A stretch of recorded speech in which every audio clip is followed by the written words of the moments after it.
Assalamualaikum warahmatullahi wabarakatuh. Sampurasun. Alhamdulillahirabbil alamin. Wassalatu wassalamu ala asrofil anbiya wal mursalin wa ala alihi wa sahbihi rasulillahi ajma'in amma ba'du.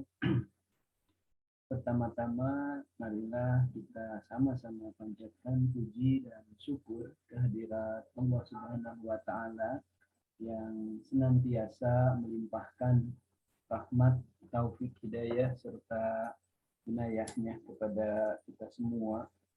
Sehingga pada hari ini mungkin ada yang pagi, ada yang siang, kemudian juga beberapa kelas juga mungkin bahkan sore hari ini, bahkan ada yang malam untuk kelas karyawan ya.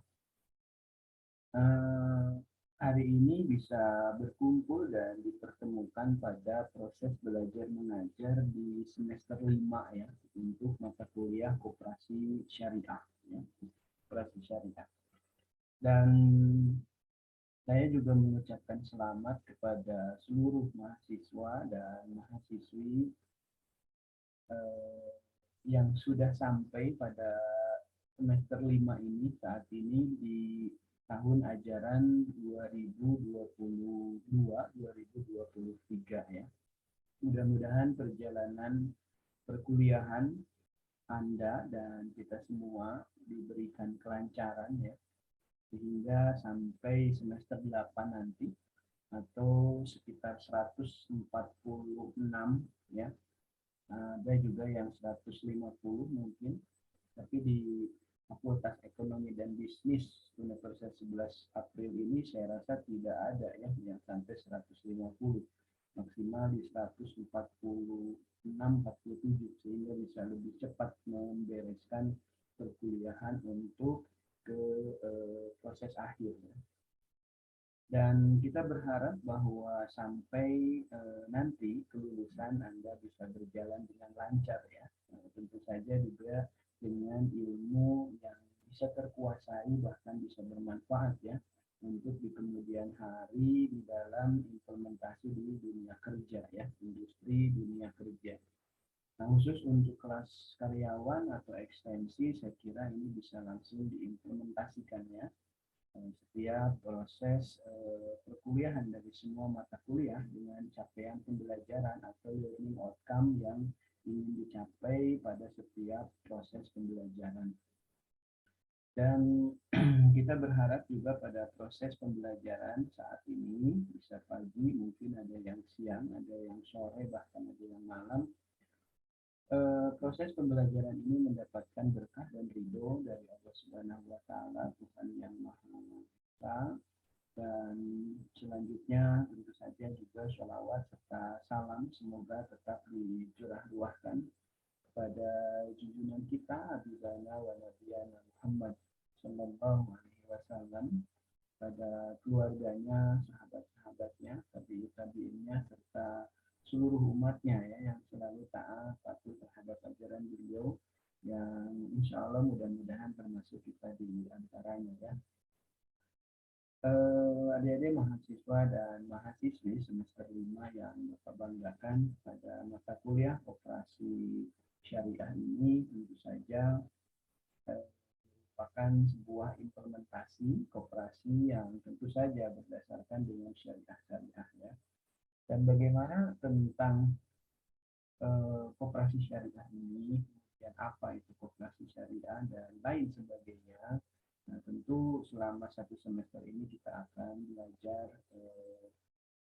dengan capaian pembelajaran yang tentu saja kita inginkan, prodi inginkan, mata kuliah inginkan ya. Dan sebelumnya ya, sebelum ke proses pembelajaran, jadi saya kira juga seperti pada ketentuan di pertemuan pertama ini, masa introduction ya, jadi saya kira untuk perkenalan tentang diri saya, semoga saya pernah masuk di kelas Anda ya, baik itu kelas B, C, D, kemudian F, G, dan kelas karyawan di sekitar 26 ya. Dan saya kira tidak perlu ada perkenalan ya, jadi Anda sudah pernah bertemu dan saya kira juga sudah mengenal ya. Kemudian selanjutnya yang perlu kita sampaikan dan mungkin menjadi kesepakatan bersama adalah proses pembelajaran selama 1 semester ya. Nah, apa yang ingin saya sampaikan adalah tentang proses pembelajaran daring atau hybrid ya. Ada daringnya, ada luringnya. Nah, khusus untuk semester 1 dan semester 3 ini dilaksanakan secara luring dari pertemuan pertama sampai UTS. Nah, setelah UTS itu baru daring. Nah, justru untuk semester 5 dan 7 di pertemuan pertama sampai menjelang UTS itu malah daring ya atau online seperti yang dilakukan saat ini. Tapi nanti semester 5 dan 7 saat memasuki UTS atau setelah UTS tepatnya ya sampai menjelang UAS itu kita pertemuannya luring, tatap muka langsung di kelas ya, dan ruangannya sudah ditentukan, ada di ruangan 20, ada di ruangan 21, bahkan ada di ruangan 17 ya. Nah, itu dilakukan setelah UTS ya kita ya. Jadi mohon ini menjadi tidak menjadi pertanyaan dan perdebatan kembali bahwa pertemuan pertama karena Anda ada di semester 5 maka akan dilakukan secara online sampai pertemuan ke-7 dan ke-8 saat UTS. Nah, pertemuan ke-9 kita lakukan di kelas tatap muka luring di kampus ya. Ada yang di ruang 20, ada yang di ruang 21, lihat ya, ada juga ada yang di ruang 17 ya. Kemudian untuk kelas ekstensi itu di SMP 3 ya. Jadi sesuai arahan atau prosedur yang sudah disampaikan, maka untuk semester 5 hari ini kita laksanakan secara daring ya atau online gitu ya. Kemudian yang kedua yang perlu saya sampaikan adalah untuk pengisian kehadiran. Ya. Kehadiran. Ini kita lakukan tentu saja untuk yang online juga secara online ya. Nanti kita kan sudah ada grup ya, grup WA-nya. Jadi saya kira yang belum masuk di grup ya kelas sudah perwalian, sudah pengisian KRS, maka silahkan bergabung di grup kelas ya. Karena komunikasi daring itu akan banyak dilakukan melalui daring juga ya, salah satunya melalui media WA group ya, WA group. Nah, nanti instruksi untuk kehadiran kalau media yang dipakai online-nya adalah YouTube, mungkin bisa seperti biasa di kolom komen ya, di kolom komen Anda mengisi kehadiran, nama, NIM, nomor induk mahasiswa, dan kelas. Nah, karena nanti mungkin ada bergabung ya kelas saat dengan media yang sama dan pembelajaran yang sama seperti pertemuan pertama ini akan berlaku untuk kelas manapun ya yang diajar oleh pengampu mata kuliah dosennya saya ya gitu. Sehingga di situ akan tersebar banyak kelas. Misalkan nama Arif ada kelas A, ada kelas B, makanya harus mencantumkan nama NIM. Nah, NIM yang tidak akan mungkin sama ya. Kalau nama kan bisa sama dan kelas ya untuk supaya menginventarisir saya memasukkan kehadirannya itu tidak susah ya. Ambil kelas ini gitu ya. Walaupun sebenarnya NIM tidak mungkin sama ya seperti itu. Tetapi untuk memudahkan jadi saya kira di kolom komennya tulis nama kemudian NIM dan kelas ya, kelas Anda. Nah, kemudian jika medianya Zoom langsung ya, Zoom langsung misalkan hari ini saya menggunakan media Zoom, cuma partisipannya tidak ada karena saya merekam sendiri untuk dipelajari atau disimak melalui YouTube. Tetapi jika memang link Zoom-nya diberikan kepada seluruh mahasiswa tiap kelas tergantung dari jadwal dari mata kuliah ini ya itu semua harus hadir gitu. Jadi di situ daring tapi sinkron. Nah, sinkron di waktu yang sama. Kalau saat ini mungkin daring ya online tapi asinkron. Artinya Anda dengan saya tidak langsung berhadap-hadapan. Ini adalah delay yang direkam kemudian disimak oleh Anda. Kenapa ini diperbolehkan saat ini asinkron? Jadi saya kira pembelajaran yang pertama ini tidak terlalu meminta untuk harus sinkron ya. Jadi diskusi-diskusinya juga tidak harus sinkron. Jadi saya rasa melalui media YouTube kemudian asinkron ini juga bisa efektif ya saya kira. Nah, untuk kehadiran tadi ya, silahkan diisi sama nama, NIM, sama kelas ya, gitu. Jadi di kolom chat ya, kalau di Zoom ya, seperti itu. Atau mungkin Anda membutuhkan bukti bahwa Anda hadir dengan men-screenshot kehadiran Anda saat masuk di Zoom tadi ya. Ada banyak cara lah. Kemudian juga bisa saja juga dengan Google Classroom, kemudian juga banyak media. Nah, sekarang ini lagi dikembangkan di sistem SIAKAD Universitas 11 April ini adalah LMS ya, Learning Management System. Jadi seluruh pembelajaran, proses pembelajaran sudah termanage dalam sistem pembelajaran ya, tetapi saat ini masih dalam proses pengembangan, jadi belum dipublikasi dan disosialisasikan ya. Mungkin ke depan akan ada yang namanya satu sistem pembelajaran yang termanage dengan baik yang disebut dengan Learning Management System ya, seperti itu. Nah, itu untuk kehadiran. Kemudian bagi mahasiswa dan mahasiswi yang berhalangan hadir, dipersilahkan untuk ada yang mengirimkan surat kalau memang itu luring ya, ataupun surat keterangan sakit kalau memang sakit.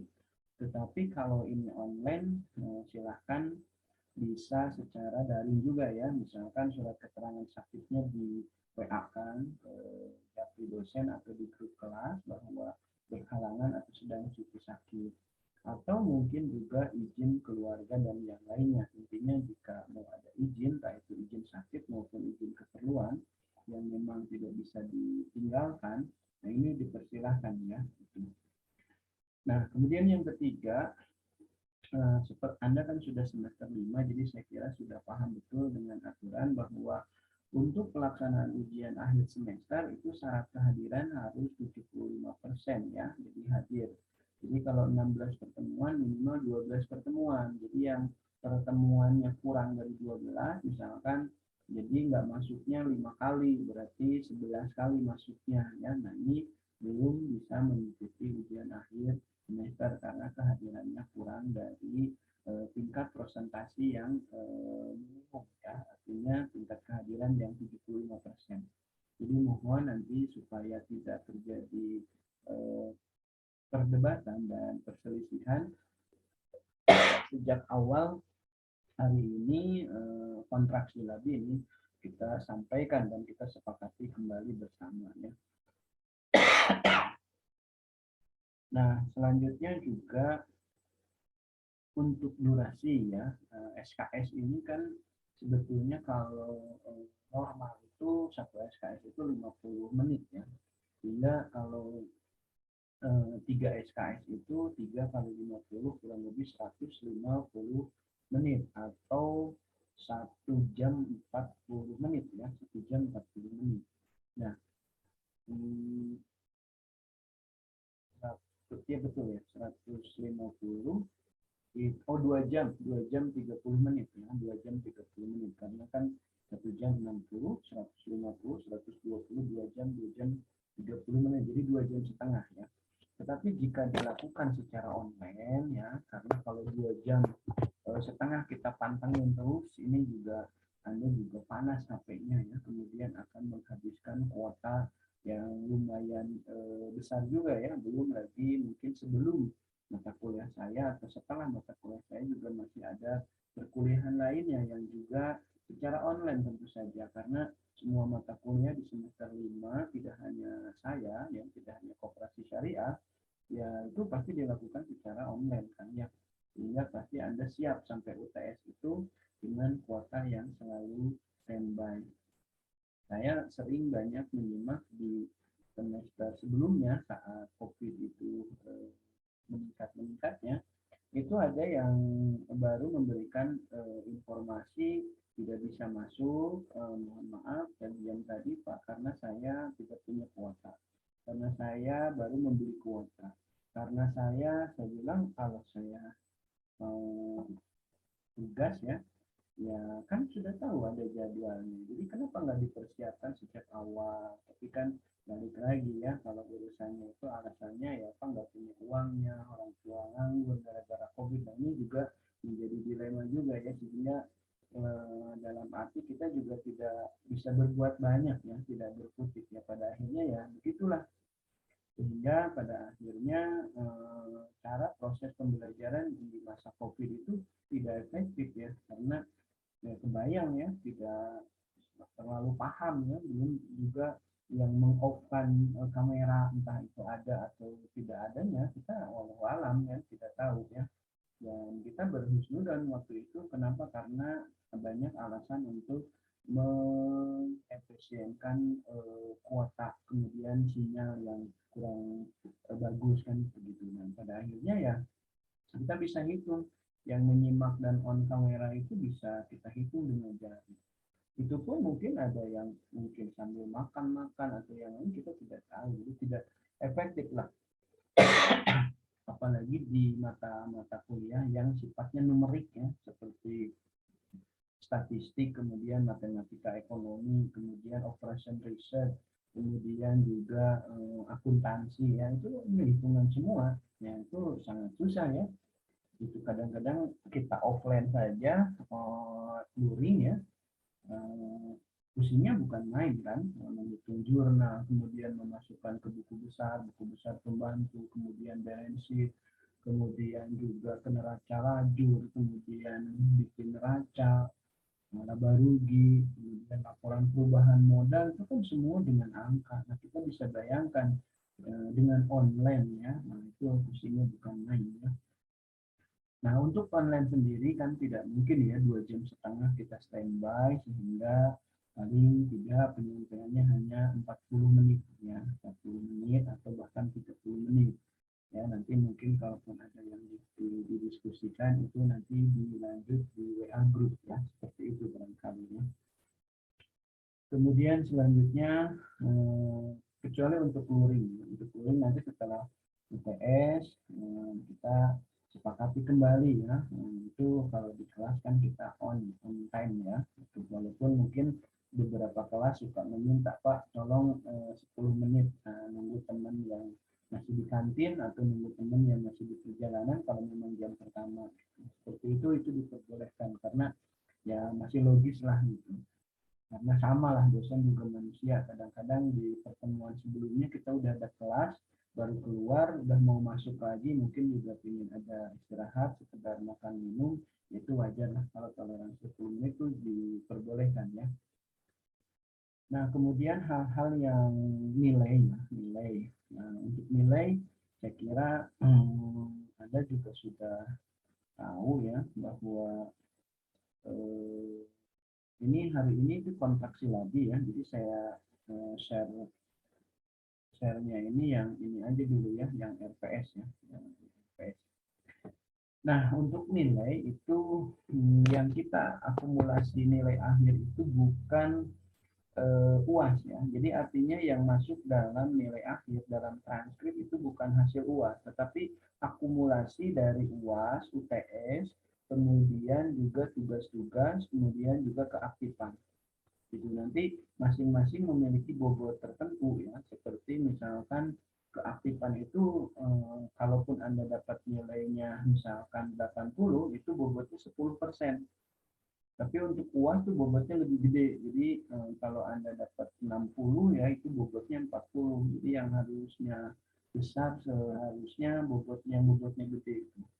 Ya, walaupun tidak juga melupakan keaktifan sama tugas ya, karena itu juga bobotnya lumayan 10%, kemudian tugas 20%, kemudian UTS 30%, dan UAS 40%.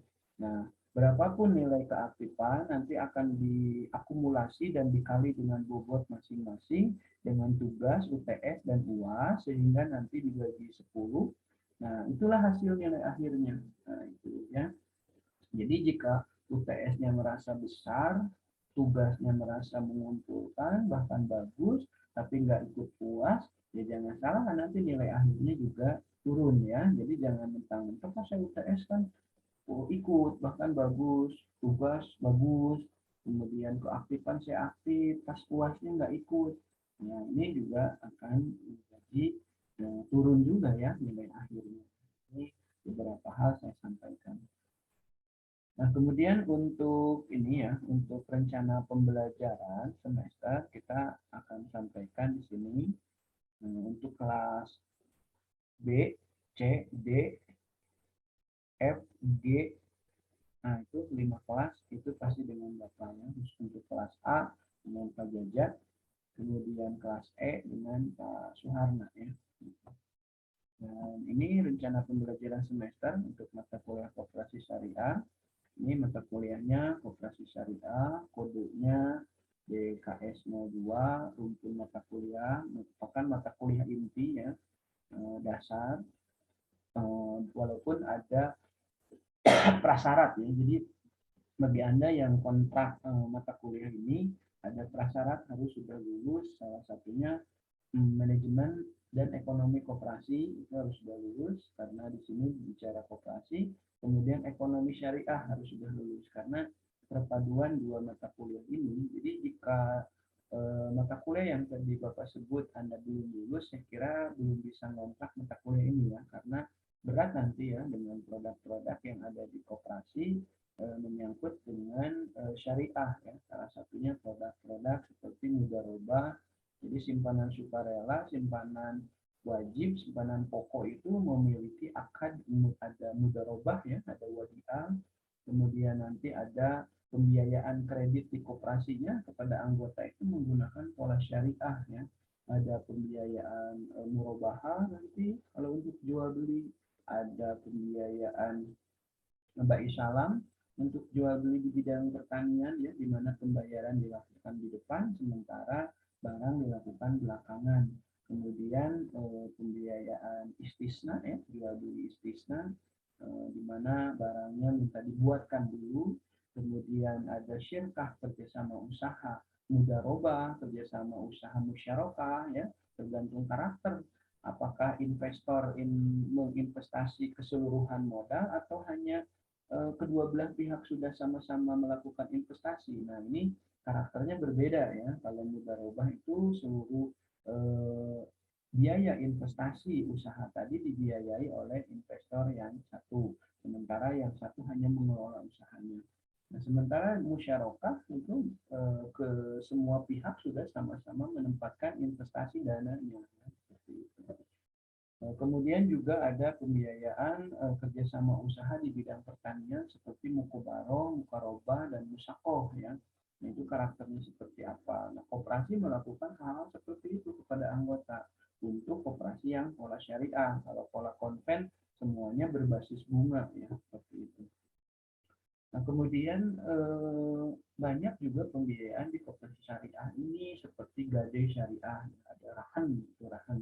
Kemudian ada juga ijaroh, sewa ya, misalkan beberapa koperasi syariah memiliki kendaraan yang bisa disewa atau bisa dipinjamkan kepada anggota atau bahkan bukan anggota. Nah, itu penyewaan itu memiliki akad ijaroh, sewa ya. Atau bisa saja beberapa koperasi syariah memiliki beberapa kios gedung ya yang tidak dipakai dan akan digunakan untuk disewakan, dikontrakkan. Nah, itu memakai akad ijaroh ya. Dan kemudian juga ada akad ijaroh muntahiyah bitamlik. Jadi bagi anggota yang ingin menyewa kendaraan motor, mobil, tetapi akan diakhiri dengan kepemilikan. Nah, itu memakai akad ijaroh muntahiyah bitamlik. Banyak lagi akad-akad yang lainnya ya, seperti kod, pinjaman, dan kodul hasan, pinjaman kebajikan. Nah, beberapa produk yang tadi disampaikan pastinya ini akan disampaikan dalam rencana pembelajaran semester koperasi syariah ini ya. Nah, jika kita lihat di sini rencana pembelajaran semester bobotnya 3 SKS ya. Jadi kalau di luring itu satu SKS itu 50 menit ya. Nah, kalau 3 SKS berarti 150 menit, kurang lebih 2,5 jam ya. Dan mata kuliah ini ada di semester 5. Ini disusun rencana pembelajaran ini 4 September ya 2022. Sebenarnya tanggal 1 September, cuma ini baru beres di 4 September ya. Nah, dosen pengembang RPS saya sendiri, kemudian Pak Jaja, Pak Suharna, dan koordinator mata kuliah ini saya sendiri ya. Ini harus ditandatangani oleh Ketua Program Studi ya, Bu Kristina. Ini sudah saya tanda tangani ya. Ini tanda tangan saya. Nah, ini tim pengembang juga ada saya, kemudian dua yang lainnya. Jadi koordinatornya sudah saya tanda tangani, kemudian tinggal Ketua Prodi ya. Nah, dalam capaian pembelajaran, prodi sendiri untuk mata kuliah ini menginginkan aspek sikap. Nah, aspek sikap yang kedua nih, di kurikulum nih aspek sikap itu ada minimal 9. Boleh prodi menambahkan, ada yang menjadi 13, ada yang menjadi 15 ya. Dan yang standar dari SNDikti itu jadi standar nasional pendidikan tinggi itu ada 9. Nah, untuk mata kuliah ini capaian pembelajaran di prodi menginginkan aspek sikap. Jadi standar dikti ini ada 9, ada 4 ya. Ada sikap yang tadi minimal 9 aspek sikap, ada pengetahuan, ada keterampilan umum dan keterampilan khusus. Nah, untuk prodi sendiri menginginkan pada capaian pembelajaran mata kuliah ini aspek sikap yang kedua ya, dan aspek sikap yang ketiga serta aspek sikap yang keenam. Artinya dari aspek sikap yang 9 itu yang SNDikti itu aspek 1, 4, 5, 7, 8, 9 tidak terlalu ditekankan dalam capaian pembelajaran yang harus dimiliki oleh Anda. Hanya aspek sikap yang kedua, ketiga, dan keenam. Apa itu aspek kedua, ketiga, dan keenam?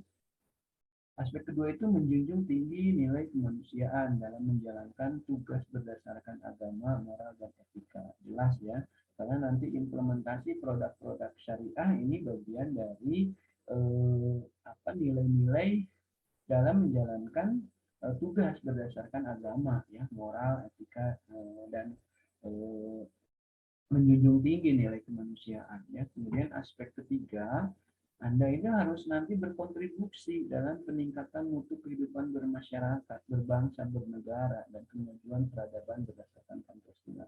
Terlepas nanti Anda sudah kerja ataupun belum kerja, ini bisa aspek sikap ini bisa Anda berkontribusi. Nah, gitu ya, di masyarakat barangkali ada koperasi yang ingin merubah pola menjadi syariah, Anda bisa mengimplementasi, Anda berkontribusi. Bahkan nanti biasanya saat KKN, di suatu wilayah tempat Anda KKN ternyata ada keinginan atau mungkin menjadi bagian dari program kerja KKN kelompok Anda. Nah, ini kalau Anda mengimplementasikan koperasi syariah di sana, misalkan di Karang Taruna atau di Bumdes atau di misalkan perkumpulan rukun warga itu memiliki koperasi ingin pola syariah, Anda bisa berkontribusi. Jadi ilmu ini bisa dikontribusikan, bisa diimplementasikan. Nah, ini Anda berarti sudah memiliki aspek sikap yang ketiga. Kemudian sikap yang keenam ya, bekerja sama dan memiliki kepekaan sosial serta kepedulian terhadap masyarakat dan lingkungan. Oh, ini ya. Jadi memiliki kepekaan. Ini yang diinginkan ya. Kemudian keterampilan umum yang diinginkan yang ke-1 dan ketiga. Untuk keterampilan umum dalam SNDikti itu ada 3. Kalau aspek sikap kan ada 9. Walaupun tadi program studi bisa menambahkan ya, ada yang jadi 13, ada yang jadi 15. Nah, untuk aspek keterampilan umum itu ada 3. Nah, yang diinginkan dalam ada 9 ya. Keterampilan umum ada 9. Nah, yang diinginkan di sini adalah keterampilan umum ke-1, ke-3, dan ke-6.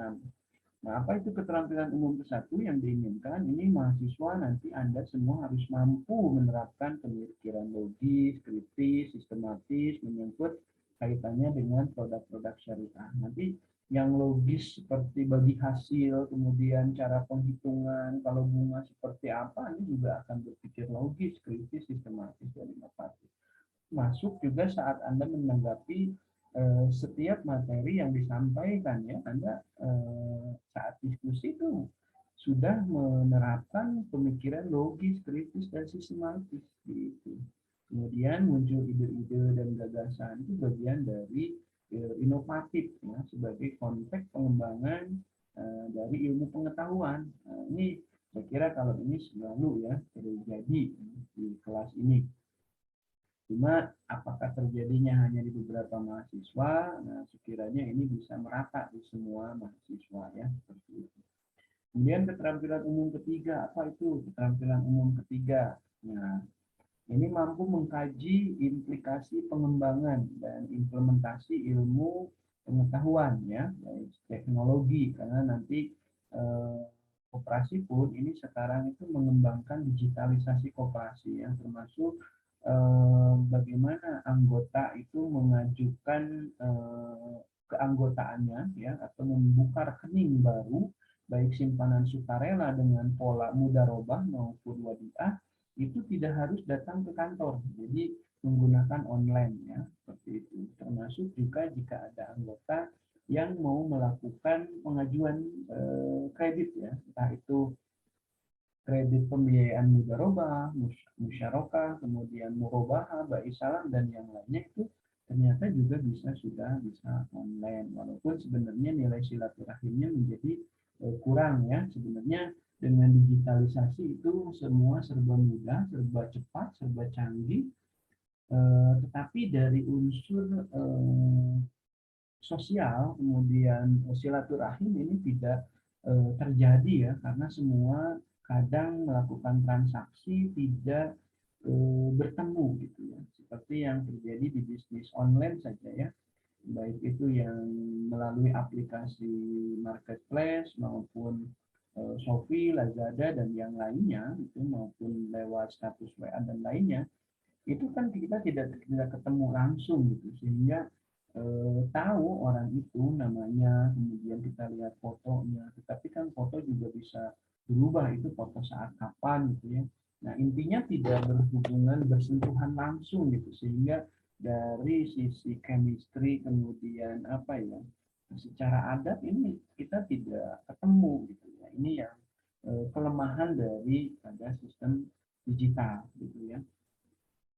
Nah, kalau zaman dulu kan kita ketemu gitu, sehingga kita bisa tidak hanya melakukan transaksi, ada pembicaraan-pembicaraan yang memang bisa mengarah ke arah yang sebetulnya juga akan meningkatkan sebuah penjualan seperti itu. Tapi ya memang sekarang ini revolusinya 4.0, walaupun sebetulnya kalau di Jepang sudah 5.0 ya. Nah, yang 5.0 itu mengembangkan sosial tadi, kembali ke sebetulnya ingin pertemuan gitu, ke ini gitu ya. Kalau yang sekarang ke digital. Nah, kemudian juga ada keterampilan umum yang keenam ya.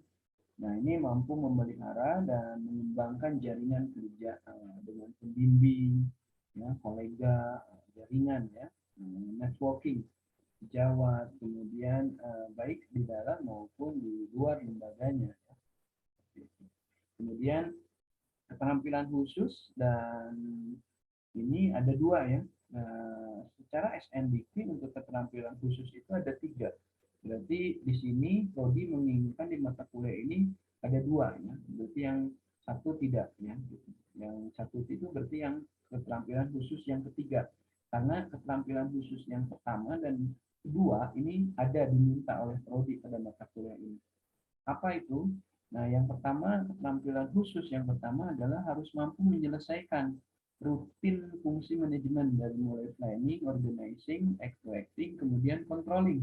Nah, ini saya kira dimanapun ya, dalam diri sendiri, kemudian Anda mau masuk kuliah, apalagi di koperasi, semua harus di manage dengan baik ya. Planning, misalkan berapa angsuran anggota, target anggota yang harus masuk, berapa target simpanan anggota, simpanan pokok, simpanan wajib yang harus masuk, itu kan bagian dari perencanaan. Nah, nanti dikoordinasikan, diorganisasikan, organizing-nya. Kemudian ada pengarahan, kemudian ada acting ya, pelaksanaan sebagai bagian dari pelaksanaan. Nah, kalaupun tidak ada ataupun ada penyimpangan antara planning dengan realisasi, nah nanti akan diikutkan melalui kontrol. Jadi harus ada kontrol yang baik ya tentang pengendalian dari apa yang sudah direncanakan dengan realisasi dari implementasi sebuah program. Gitu. Nah, kalau pun sudah bagus ya, artinya planning sesuai dengan realisasi, nah ini juga tetap ada di kontrol untuk peningkatan, nah, gitu ya. Jadi bagus juga sudah bagus, alhamdulillah, cuma tetap harus ada peningkatan dan menjadi sebuah planning untuk tahun kerja berikutnya gitu atau bulan kerja berikutnya. Nah, ini harus mampu ke keterampilan khusus yang pertama ya. Kemudian keterampilan khusus yang kedua, di mana Anda semua nanti harus mampu menerapkan rencana strategik ke dalam rencana operasional dalam organisasi, khususnya koperasi ini ya. Jadi nanti itu Anda harus bisa memahami apa sih keunggulan dari koperasi syariah kita, apa kelemahannya, apa yang menjadi peluang. Nah, biasanya peluang dan ancaman itu berasal dari luar ya. Misalkan sebetulnya kebijakan pemerintah juga bisa menjadi ancaman, bisa menjadi peluang, walaupun sebetulnya namanya pemerintah pasti harusnya menjadi peluang ya, karena kan mereka mengayom seluruh rakyat dan organisasi serta perusahaan yang ada di dalam negara ini. Gitu. Nah, harusnya menjadi peluang. Kemudian kelemahan orang lain juga walaupun terkadang terkesan apa ya jahil gitu ya, tetapi kelemahan koperasi lain itu menjadi peluang bagi kita gitu, seperti itu. Nah, tetapi kekuatan koperasi lain, nah itu menjadi ancaman bagi kita gitu. Itu yang datangnya dari luar. Nah, kalau kekuatan itu datang dari diri koperasi kita sendiri, termasuk juga kelemahan, misalkan SDM. SDM itu bisa jadi kekuatan, bisa jadi kelemahan. Saat SDM kita handal, SDM kita mumpuni, SDM kita dari latar belakang pendidikan sudah mumpuni, misalkan sarjana semua, nah ini menjadi kekuatan. Tetapi saat SDM-nya tidak mampu mengerjakan atau tidak memiliki kompeten, latar belakang pendidikan juga rata-rata SMA atau SMP bahkan, nah ini menjadi kelemahan yang harus nanti dicari solusinya, apakah mau diberikan kesempatan sekolah lanjut atau mungkin bisa melalui diklat-diklat, nah, itu ya untuk menambah kemampuan ini. Gitu. Nah, ini menjadi bagian dari strategik yang nanti akan diambil. Nah, jika Anda memiliki kemampuan ini, berarti di mata kuliah ini Anda sudah memiliki keterampilan khusus yang kedua. Dan ini yang diinginkan dari prodi pada mata kuliah koperasi syariah ini.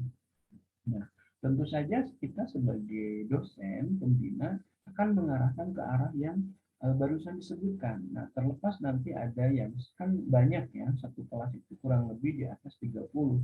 Ya, kita tidak bisa juga satu persatu, intinya semua kita perlakukan sama, ada yang mudah memahami, ada yang telat memahami, bahkan ada yang kesulitan memahami, itu mungkin nanti di luar kendali kita ya, walaupun kita selalu berusaha yang agak kurang bisa mengikuti, kita selalu ada memberikan, paling tidak memberikan kesempatan, barangkali sampai di sini bisa dipahami atau ada yang kurang dipahami silakan bisa dipertanyakan. Ini juga bagian dari penyamaan untuk menyamakan tentang kemampuan yang dimiliki atau keterampilan khusus yang dimiliki. Atau juga bisa saja ya dosen itu memberikan sebuah waktu luang kembali untuk orang yang agak telat untuk mencerna dan memahami sebagai diskusi tambahan. Walaupun memang agak berat, bukan berarti tidak mau ya. Kadang kan pekerjaan itu juga tidak hanya di kelas Anda ya, ada di kelas lainnya. kemudian juga pekerjaan melayani pembimbingan, entah itu skripsi, kemudian ada tamu dan lain sebagainya juga ini juga menjadi kendala ya. Jadi yang harus memang kita sama-sama maklumi. Kemudian prodi juga menginginkan pada mata kuliah ini tentang komposisi atau komponen SNDikT di pengetahuan ya. Dan untuk pengetahuan sama seperti keterampilan khusus itu SNDikT itu menginginkan ada 3 pengetahuan ya yang harus dimiliki dan 2 ada di sini ya. Pengetahuan yang pertama dan ketiga, berarti pengetahuan yang kedua tidak terlalu ditekankan dalam prodi ini. Apa itu? Ya, yang pertama, Anda itu harus menguasai konsep teoritis ilmu manajemen. Jadi ini tadi ada korelasinya dengan keterampilan khusus yang pertama dan aspek sikap, aspek keterampilan umum yang pertama juga. Jadi saya kira pengetahuan umum pertama, keterampilan khusus pertama, keterampilan umum pertama ini ada integritasnya ya, ada korelasi sambungannya, ada satu kaitan ya gitu karena sama-sama konsep teoritis ilmu manajemen. Kemudian pengetahuan ketiga menguasai prinsip kepemimpinan dan kewirausahaan dalam berbagai tipe organisasi, salah satunya pada operasi syariah ya seperti itu. Nah, kemudian kami di tim mata kuliah berusaha menjawantahkan apa yang diinginkan oleh prodi capaian pembelajaran dari program studi manajemen ke dalam capaian pembelajaran dari mata kuliah operasi syariah, di mana di sini muncul M1, M2 sampai M6.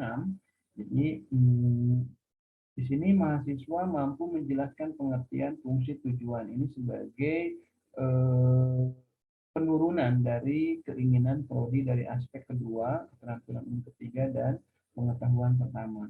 Kemudian mahasiswa mampu memahami perbedaan populasi ini sebagai turunan atau pengejawantahan dari capaian pembelajaran prodi dari aspek sikap kedua digabung dengan dikolaborasi dengan keterampilan umum pertama dan pengetahuan pertama.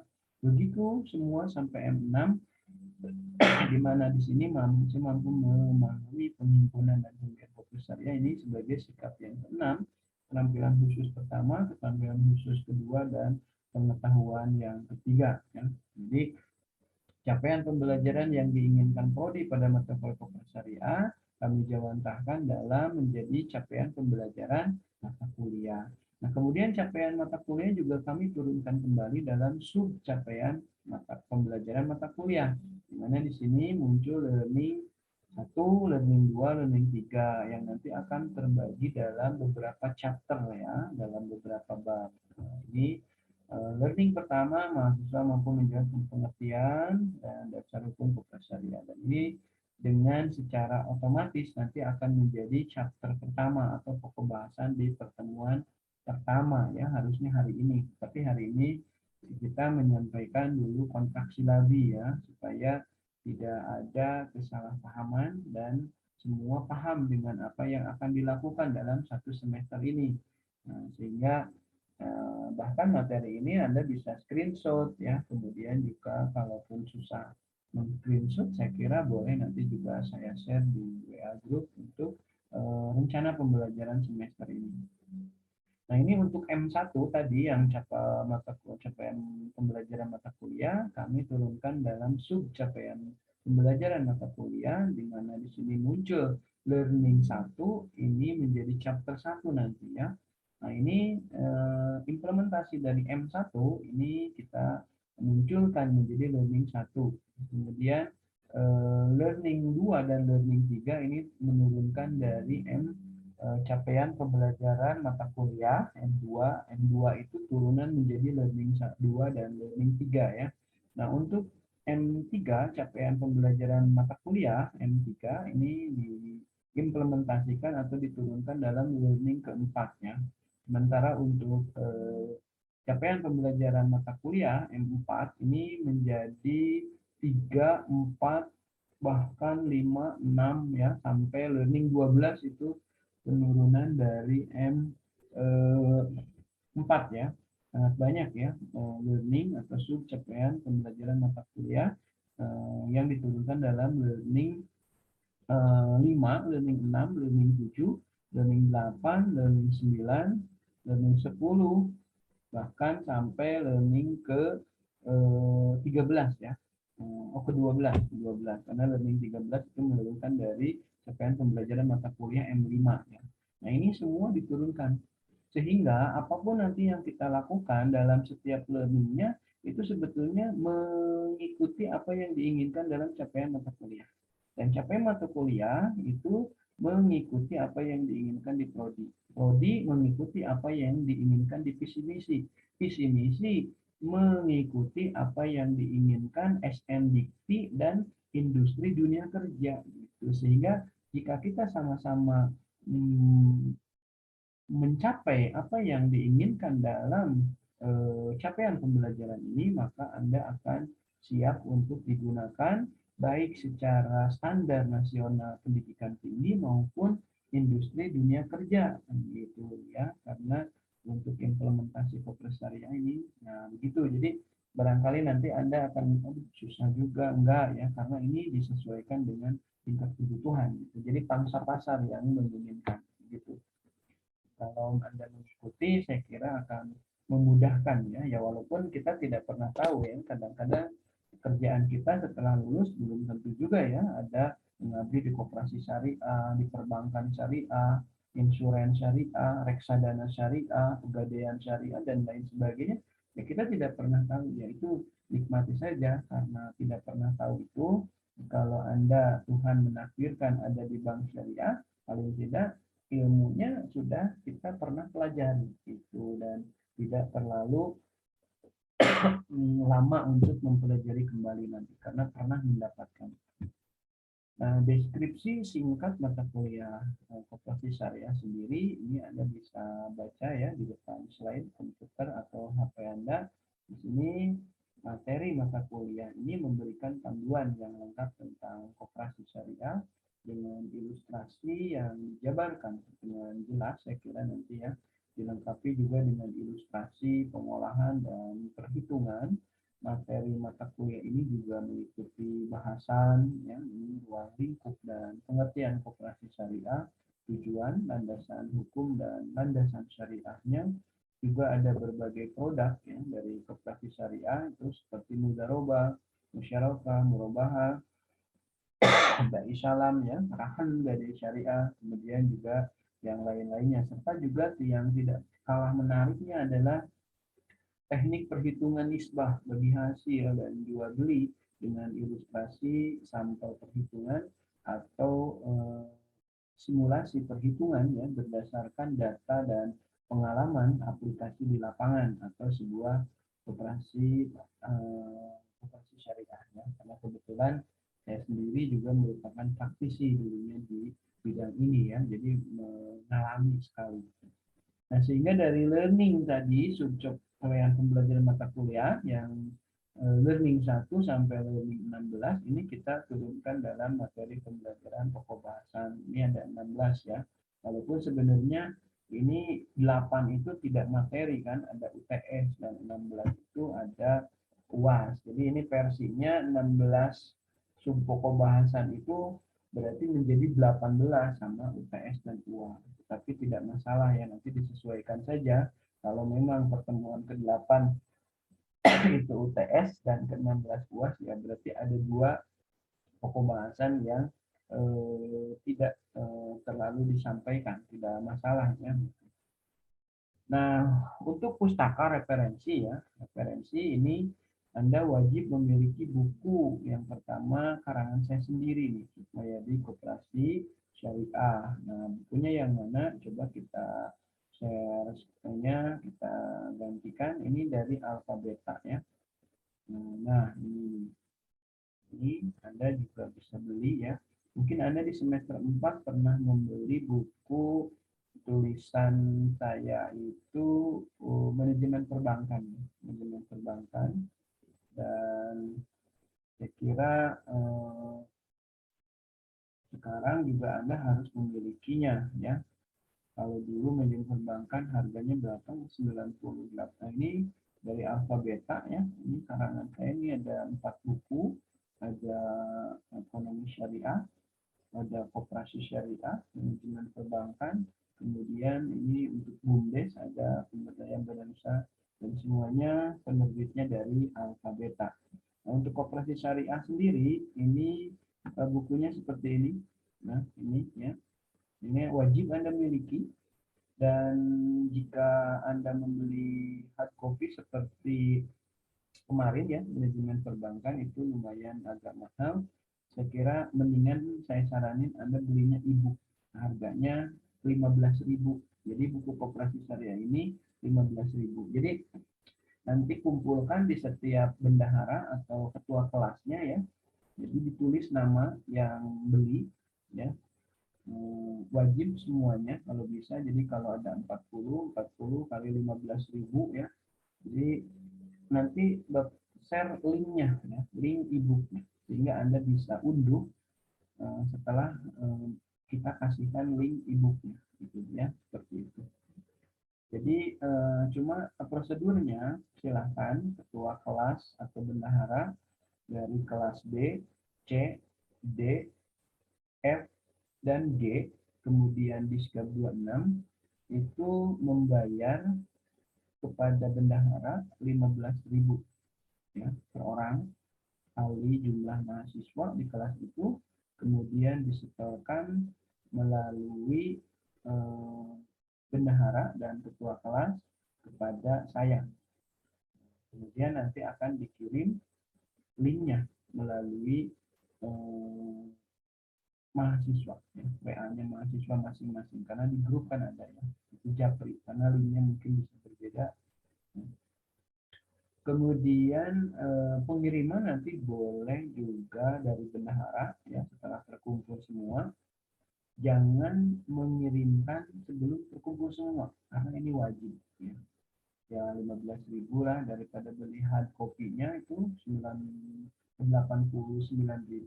yang beli linknya aja ya.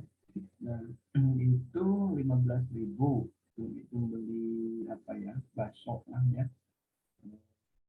Kemudian ini kan beli ilmu juga.